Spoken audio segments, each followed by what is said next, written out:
Today's lesson, we're going to cover section 5.5. What's that? It's on that date. So what about if we are online? If we're online, the final exam will change. The last term, they didn't do final exam, they did final project. Yeah, so we'll see. Right now, we're going to assume we'll be in person, and that's how it's going to go. Until we're told otherwise, If it's in person, we will do an exam. if it's online, I'll need to change. If it's online, I'll change it, and I'll need to. I'll tell you what it'll change to. We'll do the final exam, but like 10%. You'll find out. I'll adjust it if I need to. Yep. So today we're talking about conditional probability. So what this means is that our probability is going to be conditional or dependent on something else. So for example here, yeah, sorry, right here on the desk. So for example, we've got this situation. So we've got 3 chocolate donuts and 3 glazed donuts. Thankfully, Ramadan's isn't still happening, and we're talking about donuts. So these are what we got. We got 3 chocolate and 3 glazed. What is the probability of picking a chocolate donut? 3 out of 6, yep. Or 1 out of 2, or 0.5, or 50%. However you want to write it out. So you could have this, you could have this, you could have this, you could have this. Any of these is the right answer. Okay, I don't care which one you pick, just as long as you have something like this. So normally we've just been doing one thing. We're picking one donut. But now we're looking at, so suppose you pick first a chocolate donut. So first you've got a chocolate donut. And then you put that one aside. What's the probability that the second one is also chocolate? 2 out of what? 2 out of 5, yeah. So I've taken one of the chocolate donuts out, so this is now 2. And I've taken one of the total donuts, so it's now 5. This is conditional. The second probability depends on what happens in the first. Because suppose if the first one is the glazed, then it's going to be 3 out of 5. So it all depends on what's happening there. So this is what I mean by conditional, is one set of probabilities depends on whatever happens first. Where's my notes here? So when the probability depends on another one, so this is what we call dependent probability. Like a section where you just have the vocab terms. No, it's mostly just going to be you solving questions. Thank you. Solving questions and just knowing what the words are.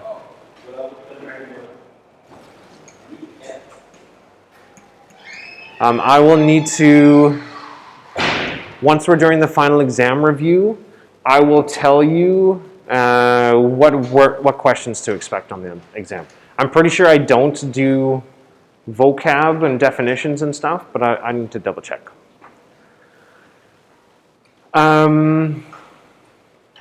So if we have dependent events, we're going to have what's called conditional probability.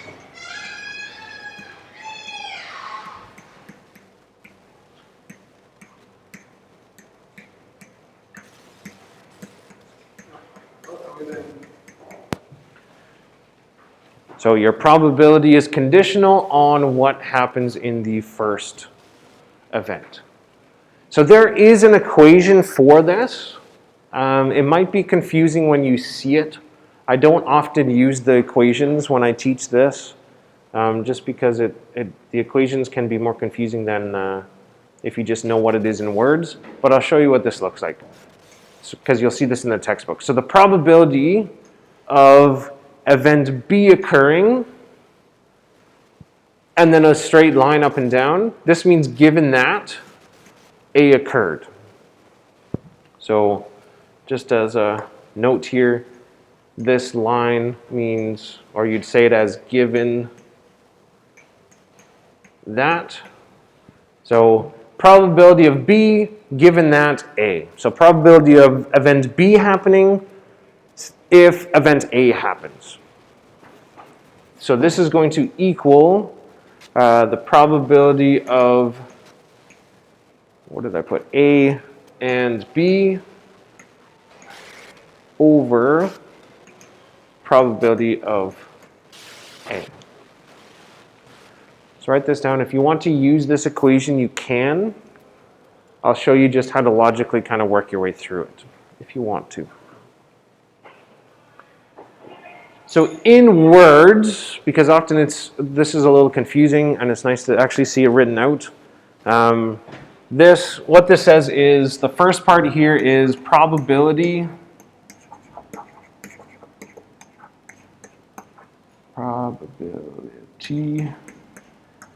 of B given that A. So probability of B given that A, let's just say A happened, is equal to probability of A and B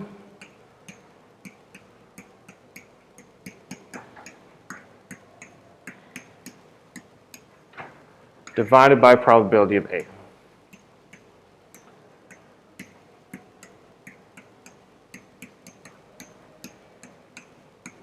So this is what the equation means in words, just so you can voice that out when you see it.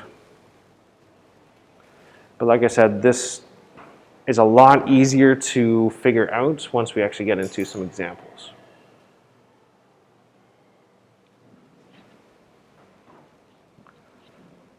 Give you a sec to write that out.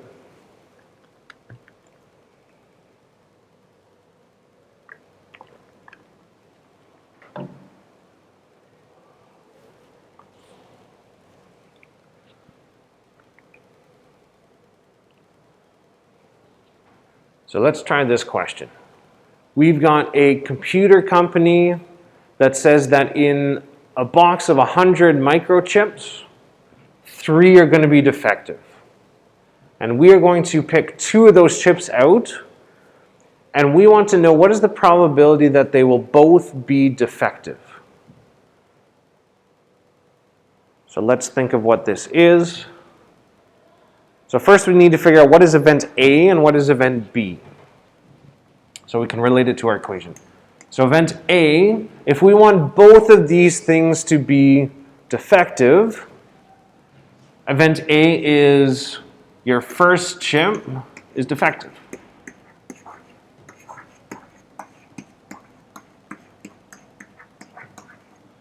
So that's the first thing that occurs, and the event B is that the second chip is defective.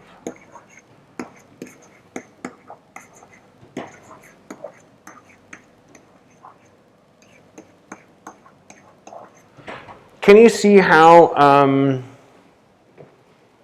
this second event depends on the first one?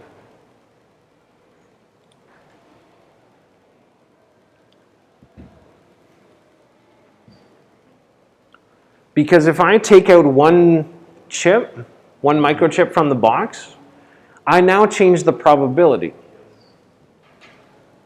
So this second event is dependent on the first. It depends on what happens in the first. So that's why we say that this is dependent. So I'm going to show you how to just think your way through this, and then I'll show you the equation. So you can see both and see which one you like better. So what is the probability of this first thing occurring? What's the probability that the first chip is defective?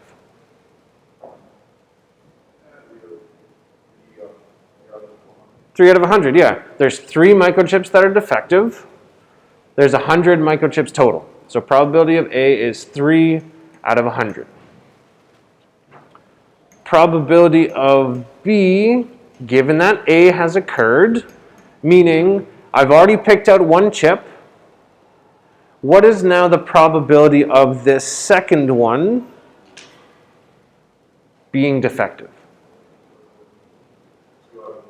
Yeah, 2 out of 99. So one defective chip is taken already, so I'm left with 2. And 1 out of the 100 microchips is gone, so I'm left with 99. Any questions with this? Because if this doesn't make sense, none of this section will. Does it make sense? Yeah. Yeah, you got it? So when we did 3 out of 100, so then we minus 1 from the 2, and then the 100 minus 1 was 99. Yeah. We used 1 and 1. Yeah, exactly. So it's like if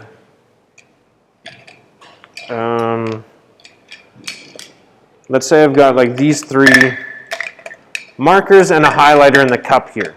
So each one of these has a probability of 1 in 4. So let's say I wanted to, what's the probability of picking 2 markers instead of the highlighter? So the first probability is 3 out of 4. I've got 3, I can pick it out of 4. Once I pick the first marker, that one's out. Now I'm left with the other probability of 2 out of 3. So that's what that conditional probability is just saying. So if this is the probability of each of those separately, if I want the probability of both of these to occur, I'm just going to multiply these together. So probability of A and B occurring is going to be the probability of A times the probability of B given that A. So 3 out of 100 times 2 out of 99. This is the answer? This will be your answer, yeah.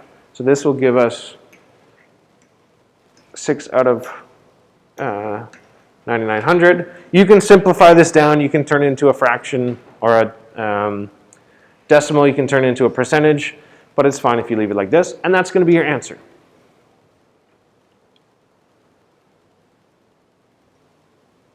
So the reason why I multiplied here is I wanted both of these events to occur.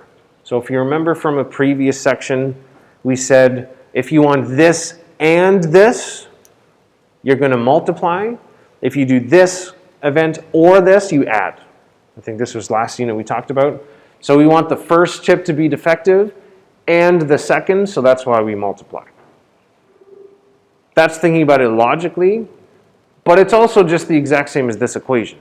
I just times by probability of A on this side. So if you like equations, we use that equation to solve this. If you like thinking, I want this and this, so I multiply, you can think about that as well.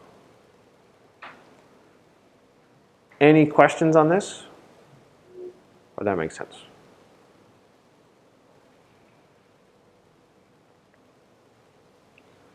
You got the written up? Okay. So I've got a few more examples here.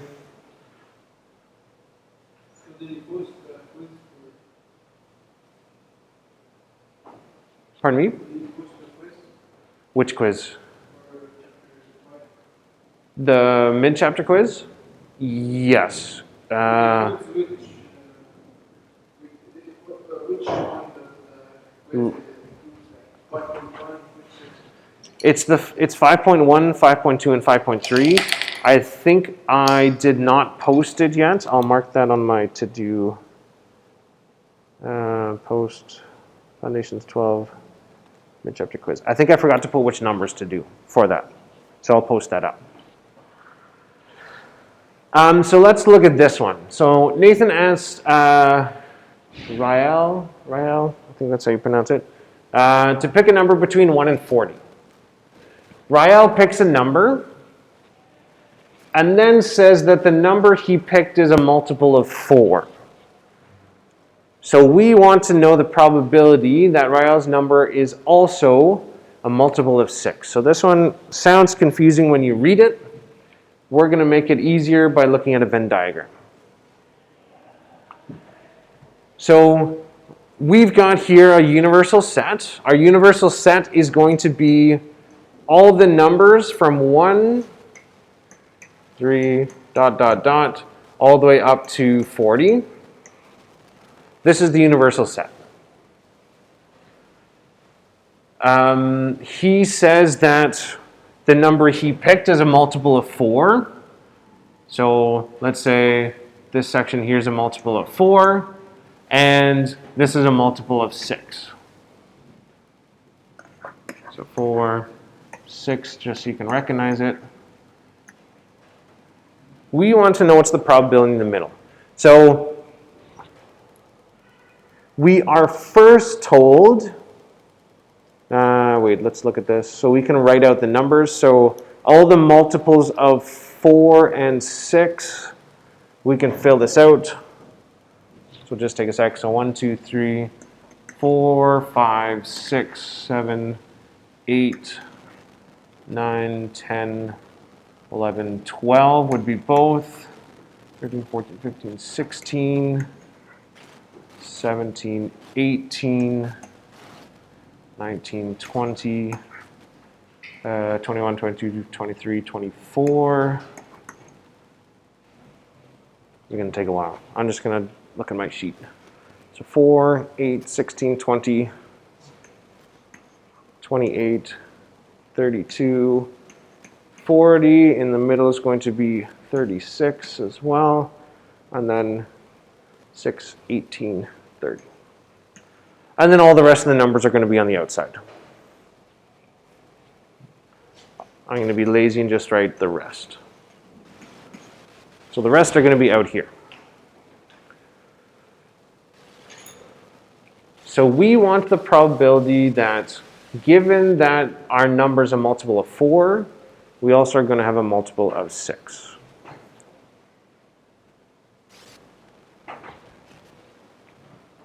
So how can we do this? Well, we want to know what's the probability. What are we looking for? We want the probability of event B given that A.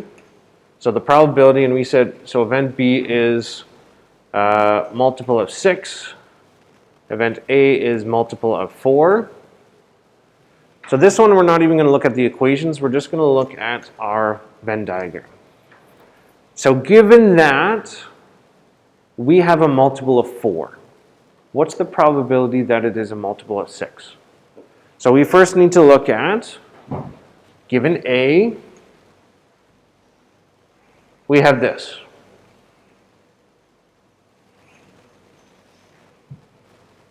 So we are given that it is a multiple of 4. So we're only looking at the multiples of 4.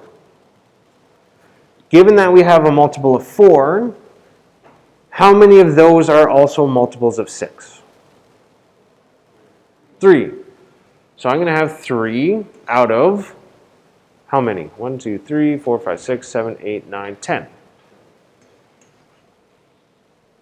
So just by looking at this and making the Venn diagram, we can figure out the probability of it being a multiple of 6, given that it is a multiple of 4.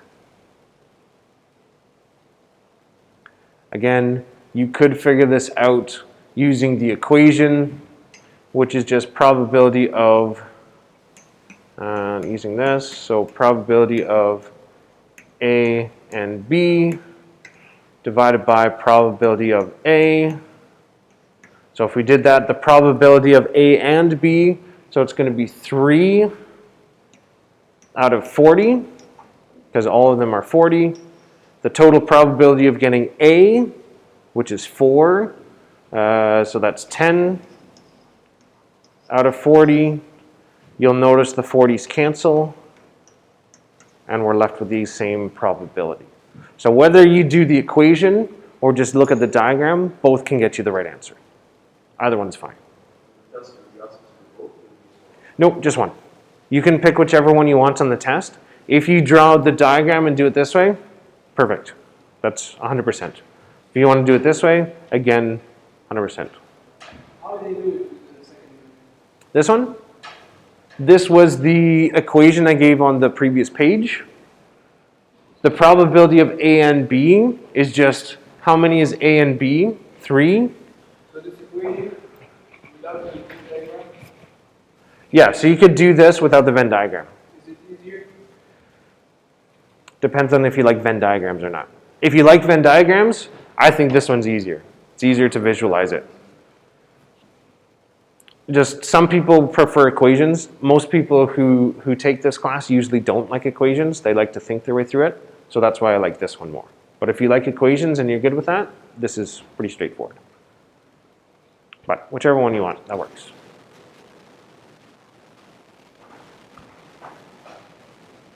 Any other questions on this one? Okay. So let's go down. So according to a survey, we've got 91 of Canadians own a cell phone. That's probably changed by now, especially since of those phones, 42 are smartphones. That's definitely changed. What is the probability that a Canadian selected at random will have a smartphone? So the hard part with this is going to be to figure out what is it actually asking for in the question and how can I set up this equation. So if we look at this, we're given 2 bits of information. We're given 91% of Canadians own a cell phone. We're told that of these phones, 42 are smartphones. So we've got 3 different things we can deal with. We have probability of A, probability of B given A, and we have the probability of A and B. And so it's going to take reading the question very carefully to figure out which one of these is related to which and which one are we solving for. The 91% is all. If there are So this one's saying 91% of Canadians own a cell phone. Does that depend on smartphones? no. No. Does that, is that looking at both cell phones and a smartphone? The 91 is saying both? No, because I can have people in this 91% are not owning a smartphone. They're owning something else. So it's not both. This one is just the probability of Canadians owning cell phones. So event A is a cell phone. Event B is the phone being a smartphone.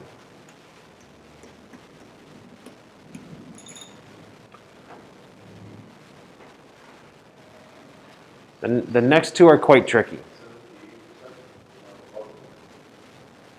Well, let's think about this. We can try and figure this out. So the question is, when it says of these phones, 42 are smartphones. Does that sound like a conditional statement of probability of B given that A? Or does this sound like probability of smartphone and cell phone?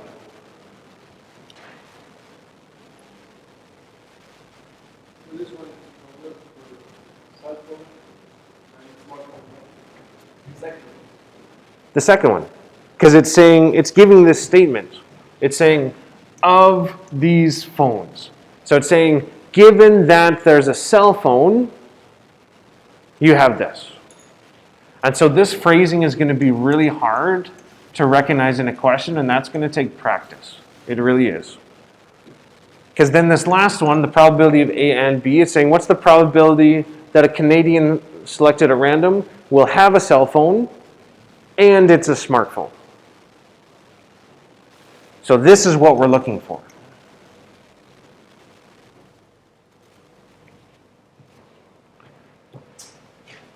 So looking at our equation, if we rearrange this, the probability of A and B is going to equal probability of A times probability of B given that A.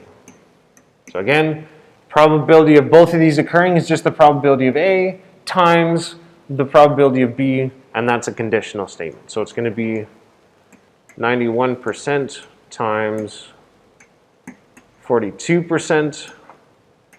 So in order to multiply these out, you'll need to actually put the percent signs in your calculator, and you'll get that this is 0.3822 or 38.22%. So on the calculator, you get 38.22. You'll get this, and then you times it by 100 to get this. So if you wrote it 0.88 is right. Yeah, yeah. Nope, this one's right too. Because that's just written as a decimal, and that works as well.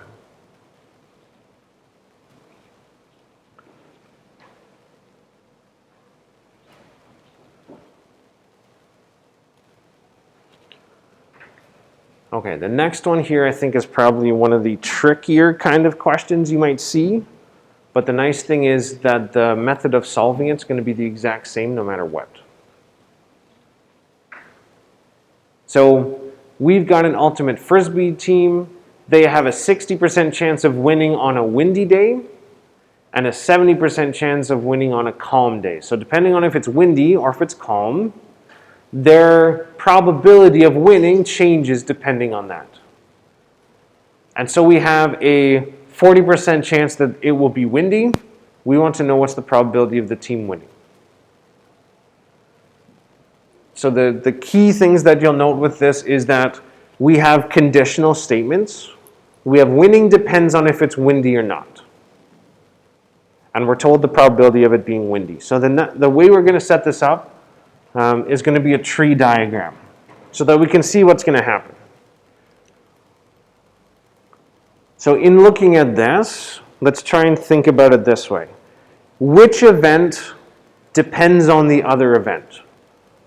Does winning depend on the wind? Well, that's hard to... Does their chance of winning depend on if it's windy or not? Or does the chance of it being windy depend on if they win? What do you think?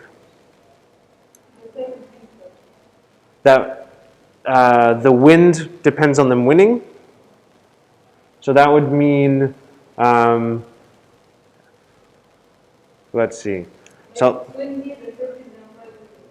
exactly. So that means your chance of winning depends on if there's wind. So this would be like saying, suppose you have a football match tomorrow, and we want to look at, are you going to win tomorrow? Does your chance of winning depend on if there's wind? Or does the probability of it being windy tomorrow depend on if you win the game? So if you win the game, it's going to be windy, or if you lose the game, it's not going to be windy. Exactly. So if you play soccer, that's not going to change the wind. But the wind is going to change if you're going to, how you'll play in the game. So same thing. The weather changes your probability of winning, not the other way around. So you'll need to see which one depends on which. So in this case, we're going to make a tree diagram and say, okay, the dependent one is winning. Winning depends on if it's windy.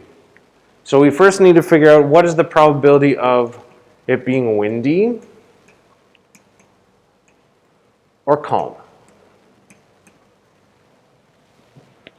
Because depending on which one this is, we're going to have a different chance of winning. So it is, what does it say? It says there's a 40% chance it'll be windy. So this tree branch is 40% likely to happen.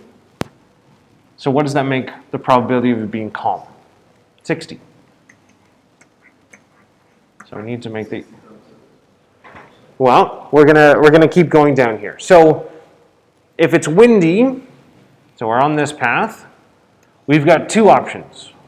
Either we win or we lose. Nope, that's lose. Lose. I always forget if it's 1-0 or 2. Lose, I think, is 1. So what is the probability of winning given that it is windy? 60. So the probability of winning is 60%. No, I'll show you how to get the answers once we go through the tree diagram. And what's the probability of losing here? 40. So the rest of that. So now if it is calm outside, again, we have two options. Either we win or we lose, what is our probability of winning given that it is calm?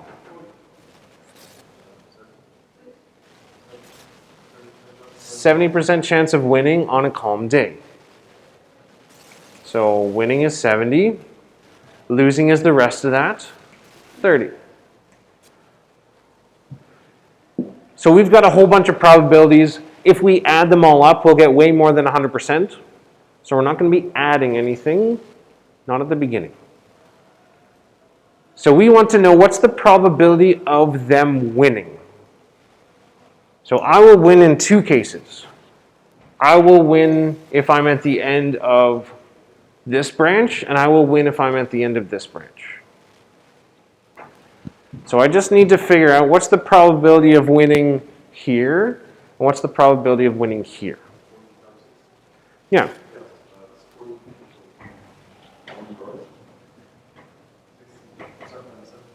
Yeah.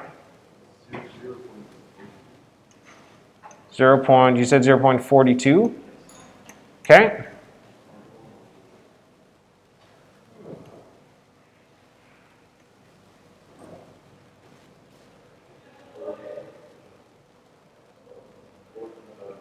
$60. Yeah. Yeah. Good. So these are the probabilities of winning given that it's windy, winning given that it's calm. So if I want the total, so my total probability of winning, I'm going to add them. They either win when it's windy or they win when it's calm. So if it's or, you add the two of them. So the total will get 0.24 plus 0.42. So I'll get a total of 0.66 or 66%.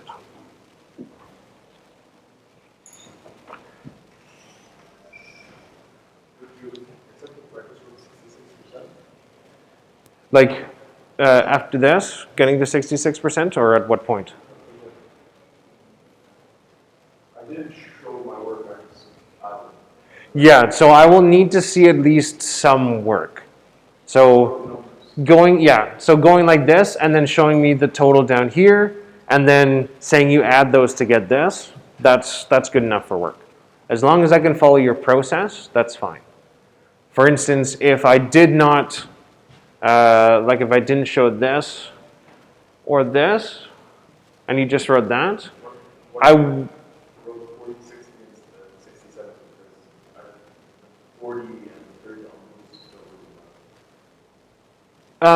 yeah. I mean, if you wanted to just do these and ignore the losing side, that's fine. Yeah. Yeah, that's just extra information you don't need. Just like you didn't always have to fill in the entire Venn diagram if you just wanted to solve for the middle. So again, just as just so you can see this and see it written down in your notes. So to get this, I just did 40% times 60%. Just so when you come back to it later, you'll recognize where this came from. This one's 60% times 70%, because I sometimes forget to show that work. So this is how you would solve a question like this. There's going to be, I'm pretty sure on your test, one of these is going to come, so you'll need to know how to solve something like this. And when you do the practice problems, you'll need to recognize, when do I solve it like this? When can I just use an equation like this? Or when do I need to draw a Venn diagram? These strategies you'll need to be able to recognize depending on the situation, and that only comes with practice. So the more you practice, the easier this will come. All right, so that's the set of notes for today.